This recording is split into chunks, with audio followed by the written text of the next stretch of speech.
Hello à tous, j'espère que vous allez bien. Aujourd'hui, on se retrouve pour une nouvelle vidéo sur quelque chose d'extrêmement important. Aujourd'hui, on va voir comment trouver un plan aux échecs. Alors, un plan aux échecs, ça va déterminer toute votre partie. Après qu'on ait passé l'ouverture, on va être dans le milieu de jeu, et c'est là que généralement, les débutants, intermédiaires et même avancés, c'est vraiment à tout niveau, on est perdu. Parce que ce qui compte, c'est trouver les bons plans. C'est ma deuxième vidéo sur comment trouver un plan. La première fois, j'ai essayé de convertir un avantage matériel. Je vous ai montré comment globalement convertir quand on a un avantage matériel. Là, j'ai pas envie d'avoir un avantage matériel, j'ai envie peut-être qu'il y ait de l'équilibre, peut-être une position fermée, on verra. Le temps que ça charge, je vais jouer en 10+5 pour pas me faire flag et pouvoir expliquer sans trop de soucis. D'ailleurs, pour ceux qui aimeraient savoir, du coup, on joue à un joueur de l'Inde. Pour ceux qui aimeraient savoir, il y a quelques jours, c'est pour ça que j'ai pas fait de vidéo depuis 2 ou 3 semaines, je sais plus. C'est parce que je me suis opéré des dents. J'en ai parlé dans les posts, mais globalement, je me suis fait opérer les dents. Et du coup, quand j'ouvre trop ma gencive ou ma bouche, ça me fait mal. Du coup, je pouvais pas parler pendant quelques jours, enfin, j'avais du mal. Du coup, j'avais pas record. Mais là, ça devrait aller mieux, juste on va me reopérer des dents, du coup ça va être un peu chiant, pendant quelques jours je vais pas pouvoir, mais c'est pas grave, je taffe sur mes grosses vidéos en ce moment. J'ai sorti une vidéo sur Gookesh, sur ma chaîne principale, et toute l'équipe de l'Inde, et c'était une vidéo intéressante, donc je pense une de mes meilleures vidéos, mais on n'est pas là pour ça, on est là pour parler échecs. Alors, là c'est l'ouverture, vous pouvez connaître. Là, on joue à 1600, mais globalement, ce que je vais dire, ça va s'appliquer à peu près à tous les niveaux. L'ouverture, quand tu connais, c'est bien. C'est bien de connaître les coups, etc. Par contre, ce qui est important de l'ouverture, c'est connaître tes plans. Et tes plans, tu vas me dire, ok, t'es là pour ça. Mais quand tu apprends une ouverture, souvent, quand tu es dans un livre, il va te montrer pourquoi tu vas jouer. Dans l'italienne, si on prend le côté blanc, dans les livres de je sais pas qui, souvent on te dit tu vas jouer D3, C3, petit roc, petit roc, cavalier D2, cavalier F1, cavalier G3 ou E3. Voilà, ça c'est les plans de jeu. On t'explique ça dans les livres. Et c'est pour ça que quand vous apprenez une ouverture, ce qui est important, c'est déjà savoir pourquoi vous allez jouer. En partant du principe que vous savez pas. On va apprendre dans cette vidéo comment déterminer quel est le meilleur plan dans une position. Parce qu'il y en a plusieurs, mais il y en a souvent un meilleur que les autres. Alors dans cette position, c'est l'ouverture, donc je vais pas m'attarder ici. Pour ceux qui ont de la culture, on peut déjà faire une fourchette centrale, mais je sais pas si j'ai envie de jouer ça, parce que ça va créer du déséquilibre. Et non, j'aimerais une vidéo plus comment trouver du jeu dans une position équilibrée. Donc je vais faire vraiment un truc symétrique à 100%. Et je vais essayer de faire les positions d'italienne. Je sais que souvent on a du mal, parce qu'on connaît pas les plans à jouer pour les blancs ou les noirs. Donc on va essayer de comprendre. J'ai joué D6 pour créer un petit peu de changement d'ordre de coup, mais voilà. Maintenant qu'on a passé globalement l'ouverture, qu'on a développé nos pièces, premier truc à réaliser, c'est sa structure de pion. En fonction de vos ouvertures, vous avez des structures différentes. Là, on a joué une sorte d'italienne. Oui, c'est une italienne, je sais pas ce que je raconte. Mais c'est une italienne. Et on a une structure un peu D6, E5. C'est important de réaliser que c'est une structure stable. Il n'y a pas vraiment de... Ça n'a pas une non-structure, enfin, je crois pas. Par contre, il y a des ouvertures où, par exemple, le pion isolé, tu as un pion isolé en D4, par exemple, et t'as un pion en D, et t'as pas les pions en E et C. On appelle ça une structure de pion isolé, parce que ton pion n'a pas de copain, globalement. Ça, il faut le réaliser quand on choisit une ouverture, et si vous n'avez pas de répertoire, il faut le réaliser pendant votre partie. Là, on va essayer de comprendre ma chaîne de pions. Ma chaîne de pions, ça va être ça. Et à partir de cette chaîne de pions, on va pouvoir déterminer des plans de jeu. Pourquoi? Parce que, en fait, les pions, c'est des sortes de... Comment je pourrais comparer à ça à quoi? Les pions, ça va pouvoir... C'est un peu des sortes de pointeurs, c'est un peu des dirigeants. Ils pointent vers où on va attaquer. Ici, la chaîne de pions, elle pointe vers l'aile roi. Et mon adversaire aura aussi une chaîne de pions qui va pointer vers l'aile roi. C'est pour ça que on va essayer d'attaquer vers l'aile roi, tout simple. Mais par exemple, des fois, c'est pas la même chose. Parce que des fois, les blancs, ils ont une structure comme ça, donc ils vont attaquer à l'aile dame. Et nous, on a une structure comme ça, et on va attaquer à l'aile roi. C'est des différentes structures, faut que vous connaissiez vos structures de pions. C'est pour ça que je dis souvent, C'est mieux d'apprendre ces structures de pions que, ces plans de jeu, enfin que ces ouvertures, parce que, c'est quand on comprend les plans des structures de pions, on va comprendre les plans de différentes, ouvertures. Bref, on va finir notre développement, on va roquer et on va pouvoir discuter. D4, donner un pion en un coup. Bon, OK, c'est pas grave. Je sais pas si j'ai envie de prendre, j'ai pas envie de prendre, parce que j'ai envie vraiment d'une vidéo différente. Donc j'ai joué fou B6, même si c'est un pion gratuit, il y a pas de question. Mais je veux fou B6, comme ça, il y a pas... On va essayer d'avoir une position. Et OK, je joue tour 1, continue de donner le pion. Alors, qu'est-ce qu'on va jouer? Bon, le problème, c'est que d'habitude, on donne pas de pion. Mais s'il vous donne votre pion, vous revenez à la vidéo de base. C'est que la vidéo que j'avais, c'est quand vous avez un avantage matériel, vous prenez, vous échangez toutes les pièces, vous arrivez dans une finale qui est plus facile à convertir. Ici, ce sera un peu différent. Je vais essayer de faire des coups, mais si je vais là, malheureusement, il me bloque avec un petit D5. Ah, je sais pas quoi faire. J'ai joué tour 8. Ah non, j'ai joué H6. Ok, je vais H6, je vais attendre qu'il joue un coup. Fou E3, au moins, il va défendre et ça va être sérieux. A3, ok, je sais pas pourquoi il a un blind spot sur ce pion. Ok, on va jouer tour E1, tour E8. Là, par contre, s'il me donne le pion, je vais le prendre parce que j'ai plus vraiment d'autres coups. Peut-être fou D7 à la limite, mais ok. Maintenant, on va comprendre aussi, après qu'on ait compris la structure de pion, il faut comprendre l'état de la position. Plutôt du centre même. Parce que en fait, la position, elle est un peu déterminée par le centre. Le centre, c'est un peu le point qui... comment dire? Un point de transfert pour toutes les pièces. Les fous, quand le centre est ouvert, ils sont hyper heureux parce qu'ils ont accès à toutes les diagonales. Les cavaliers, ils ont accès à des cases. Par contre, si le centre était fermé, que le pion était là et que les pions ils ne s'attaquaient pas entre eux, on aurait une structure différente. Et on aurait des plans de jeu différents. Quand le pion est là, on veut maintenant miner la structure de pion avec des coups comme C6 ou F5. Ça, je vais réserver pour une prochaine vidéo. En tout cas, dans cette position, mon adversaire commence à faire des trucs un peu goofy sur l'aile dame.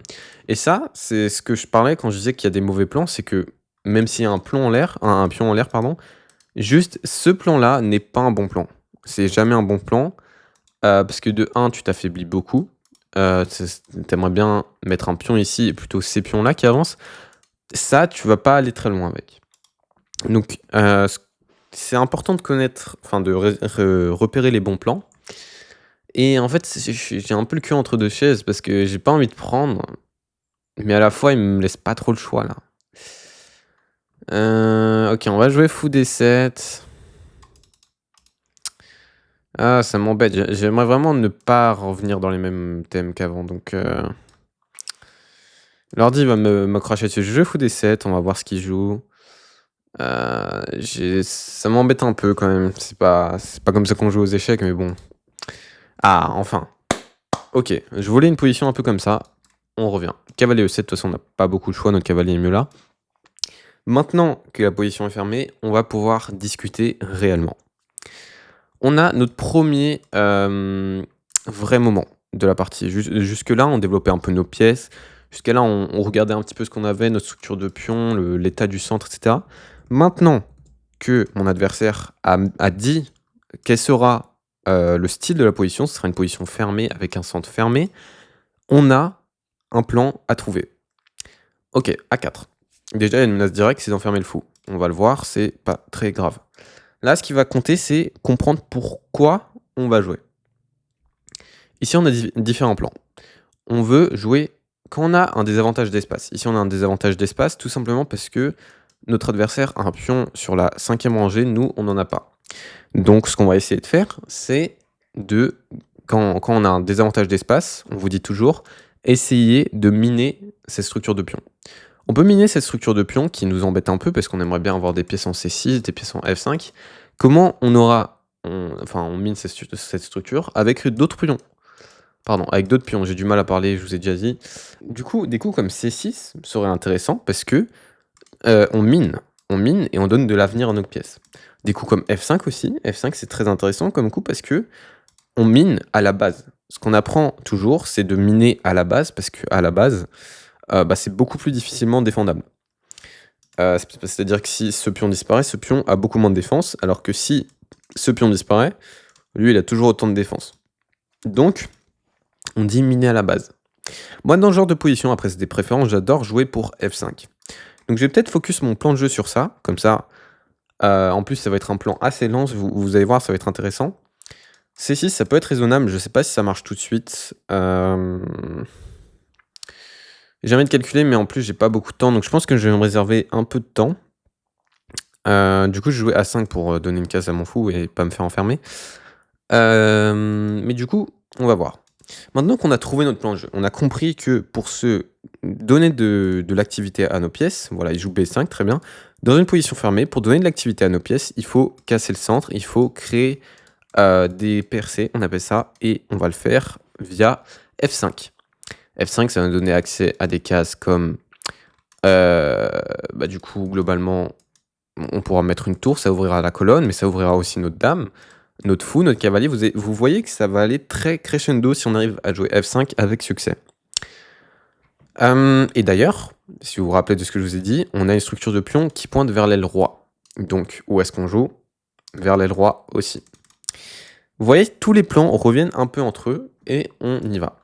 Ma tour, elle fait plus de sens ici, parce que j'ai joué tour 8 pour soutenir le centre s'il prenait. Mais maintenant, c'est différent, parce qu'il l'a poussé, donc il n'y a plus du tout de pression sur ça.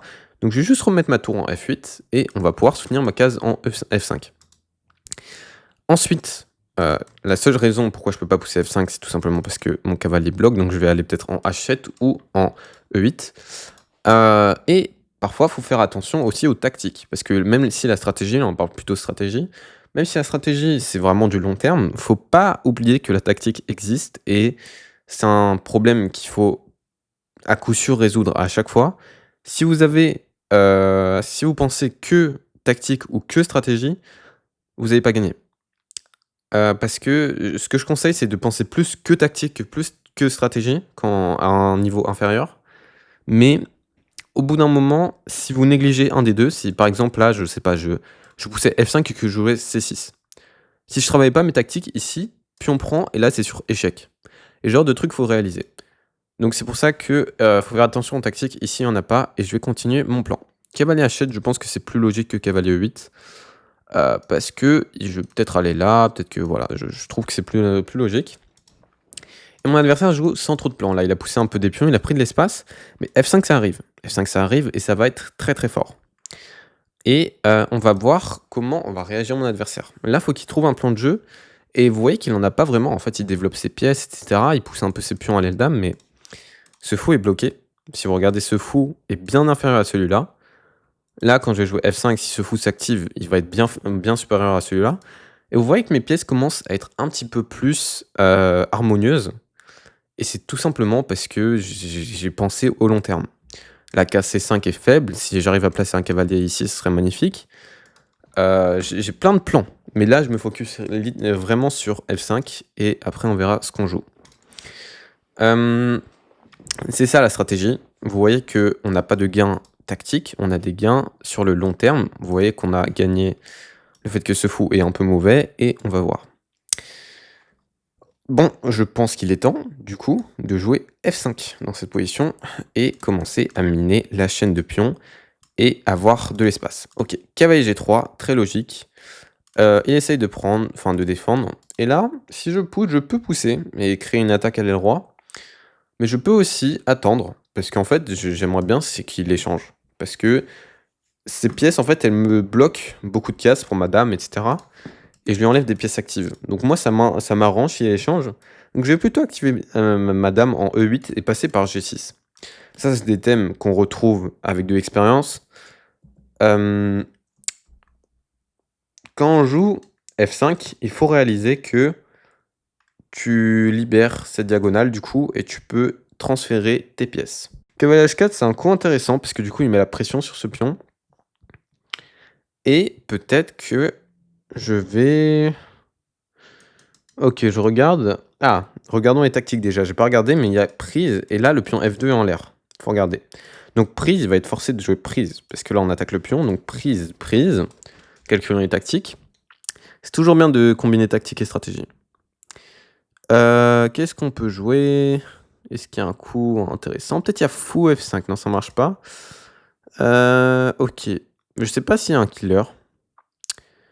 Peut-être fou prend F2 d'abord, ça n'a pas l'air de changer grand-chose. OK. Donc ce que je vais faire, c'est que je vais prendre je vais ouvrir ma tour, ouvrir des lignes pour mes pièces. Je vais activer un petit peu son cavalier, mais je vais mettre mon cavalier en G6. Je vais enlever cette pièce qui m'embête parce que j'aimerais bien avoir une dame ici plutôt. Je vais jouer cavalier G6 et quand j'aurai ma dame ici, je vais pouvoir commencer à créer du jeu. Peut-être cavalier F6 dans certaines positions et cetera. Ça, l'échange de pièces, c'est un peu plus compliqué parce que là, il faut réaliser c'est pas vraiment le plan de jeu, ça peut être un plan de jeu d'échanger une pièce, c'est tout à fait possible. Par contre, c'est plus compliqué de réaliser ce qui est un bon échange et j'en ferai une vidéo à part. Là, je me focalise sur les plans. Vous voyez que les plans, ça peut être des percées de pions, c'est souvent ça d'ailleurs en milieu de jeu. Mais ça peut être aussi mettre les pièces sur les bonnes cases, dans les positions fermées où il y a pas vraiment de percée, là, les pièces sur une meilleure case, on verra ça plus tard. Et mon adversaire fait une gaffe. Alors là, je sais pas il y a combien de façons de gagner, mais il y a prise, il y a dame prend, il y a tour prend, bref, tout gagne. Et est-ce que je le fais? Est-ce que vous voulez un petit peu plus d'explications? Je sais pas. OK, je vais être sympa.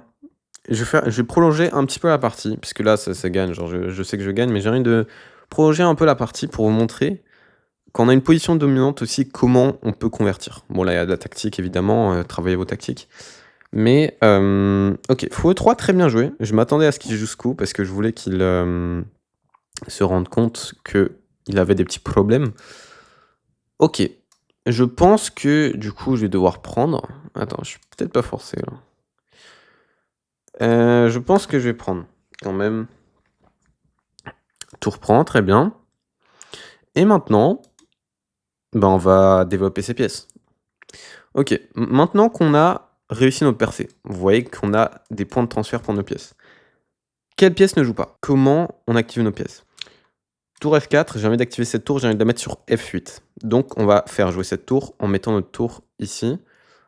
Et au final, on va pouvoir jouer tour F8 et tout ça. On attaque le fou avec tempo en plus, donc c'est très bien. Maintenant, aussi ce qu'il faut réaliser, malheureusement j'ai pas beaucoup de temps, mais on va essayer de speed up. Là je vais jouer E4 parce que j'ai besoin de gagner du tempo. Dans un plan, il y a plein de trucs à prendre en compte aussi, c'est le dynamisme. Est-ce que c'est une position où il faut jouer actif? Là, E4 c'est pour gagner du tempo. Et aussi garder madame sur une bonne case. Est-ce qu'il faut jouer statique? C'est-à-dire qu'on attend que son adversaire se détruise? Est-ce qu'on veut jouer sur les champs, sur la conversion? Il y a plein de concepts que vous allez comprendre en fait au fur et à mesure de votre parcours. Et que je vais expliquer globalement dans les vidéos, mais il y a tellement de choses qui sont... En fait, il faut que vous compreniez qu'il y a des choses qui sont intuitives, et c'est vraiment le plus gros fléau des coachs, parce que quand tu as un truc qui est intuitif et qui ne l'est pas pour quelqu'un d'autre, c'est très très compliqué de s'en rendre compte. Enfin, faut qu'il te le pointe pour comprendre. Et vu que vous n'êtes pas, bah voilà, que vous n'êtes pas dans mon auditoria, je peux pas entendre vos questions. Donc je vais essayer d'y répondre en commentaire, mais voilà. Donc il y a plein de trucs. Il y a aussi quelque chose que j'ai pas parlé. D'ailleurs, je suis un très mauvais pédagogue. Il faut regarder le plan adverse. Parce que même si on a compris notre plan, désolé s'il y a un avion qui passe, même si on a compris notre plan là depuis le début du jeu c'était F5, c'était tout ça, même si on a compris notre plan, le plan adverse aussi compte. Parce que des fois il y a vraiment des plans où c'est bloqué le plan adverse. C'est pas une blague, parce que le plan adverse des fois il est tellement fort, c'est une menace tellement puissante que le paré est un plan en lui-même. Dame F2, ok. Du coup vous voyez que j'ai développé mes tours pendant que je blablatais. Et je pense que on va changer la position parce qu'il y a une petite tactique gagnante à la fin. Je sais pas si vous la voyez. Tour prend. Et là, ce sera un échange équivalent, sauf que la petite pointe, dame F6 et petite fourchette. Bon, j'aurais pu gagner il y a 30 coups, j'aurais pu prendre un pion, bref, c'est pas grave, c'est pas l'objectif. Ok, petite fourchette en plus, ça ne mange pas de pain. Bref, du coup, gagner n'était pas l'objectif. Par contre, je vous ai expliqué comment, dans une position fermée, on peut réfléchir à la percée. Et vous voyez qu'en fait, les échecs, c'est un jeu tellement rapide, c'est que vraiment, souvent, c'est une vingtaine de coups, enfin, pardon, une trentaine de coups, en tout cas à bas niveau, qui détermine la fin de la partie. peut-être quand on est au niveau maître, faut être précis sur plus grosse période de temps. Mais ce qui compte, voilà, j'ai gagné. Ce qui compte vraiment, c'est de se rendre compte que si on réussit pas un plan, c'est pas grave, le prochain le réussira. Non. Dans une partie, il y a souvent 2 ou 3 plans. Si vous regardez, là, on va passer à l'analyse, mais c'est pour regarder en brief, en bref. Si vous voyez, là, la partie était vraiment jouée sur 2 plans. Le plan numéro 1 qui était de jouer pour F5, j'ai joué. Et maintenant que je l'ai joué, j'ai changé mes pièces. Bon échange, parce que j'ai envie d'avoir accès à la cage D6. Vous voyez pas la barre d'éval, mais ce plan, enfin, quand il a échangé, il était moins bien. Ensuite, bon, là, j'aurais pu gagner. Ensuite, j'ai échangé, j'ai activé mes tours, prochain plan, parce que maintenant que j'ai activé mes pièces, bah, faut que j'active toutes mes pièces. Et finalement, mon adversaire s'est autodétruit. Ça marche souvent comme ça, à niveau intermédiaire, c'est que, je sais pas, tu fais des trucs logiques et ton adversaire n'arrive pas à répondre. On va passer en mode analyse et on va voir les erreurs. OK, alors, 73%, bon, je vous l'avais dit là, et je sais pas si vous voyez, mais il y a vraiment des petits pics en mode tout, tout, tout, tout. C'était un bruit vraiment pas très, commun. Regardez, juste tous les coups là où il m'a donné un pion, quand je l'ai pas pris, c'était considéré comme une erreur. On va voir, OK.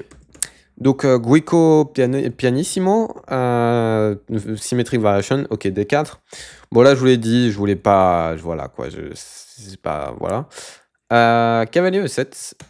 Et là, en fait, dès qu'il a joué D5, vous allez voir que à 5, tour F8, et vous voyez que l'ordi aime bien mes coups. Pourquoi l'ordi aime bien mes coups? Parce que c'est le plan de jouer F5. Et vous voyez que là, great move, l'un des meilleurs coups de la position. Cavalier G3, Dame 8. Ok, il aime pas, il doit y avoir de la tactique ici, F4. Alors, j'ai pas voulu jouer F4, peut-être que j'ai raté un truc.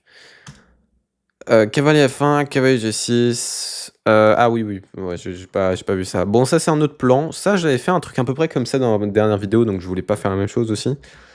Mais oui, ça, c'est tout à fait logique. C'est un plan. Quand on veut...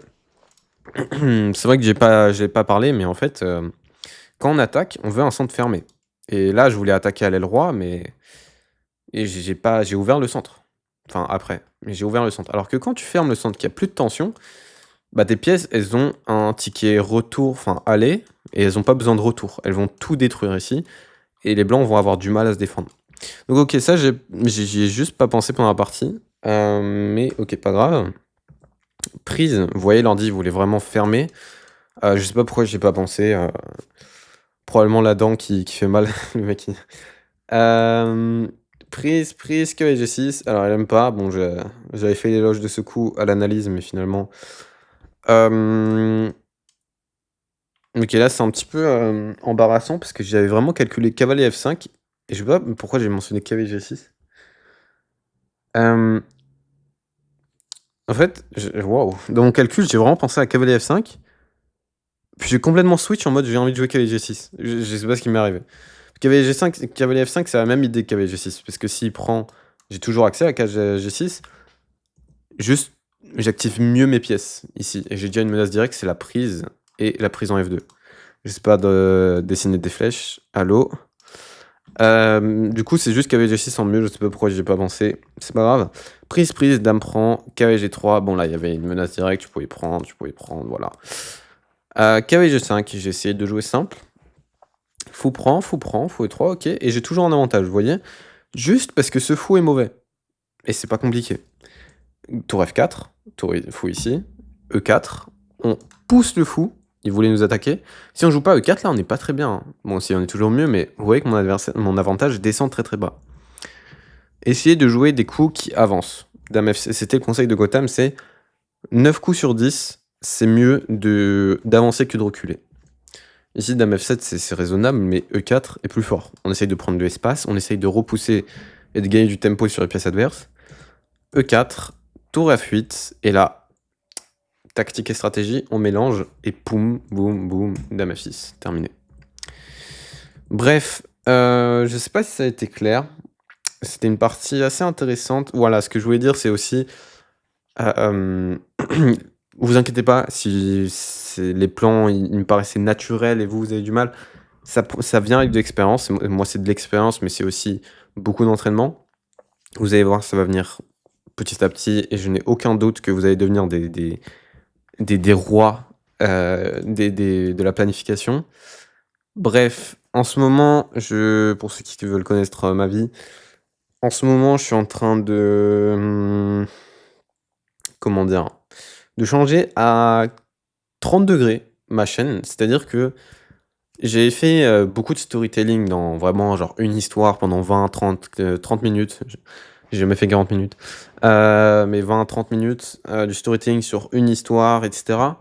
Là, je vais faire un petit détour. Je vais faire plusieurs histoires en une vidéo et un petit peu à la trash. Je sais pas si vous connaissez, vous devez connaître.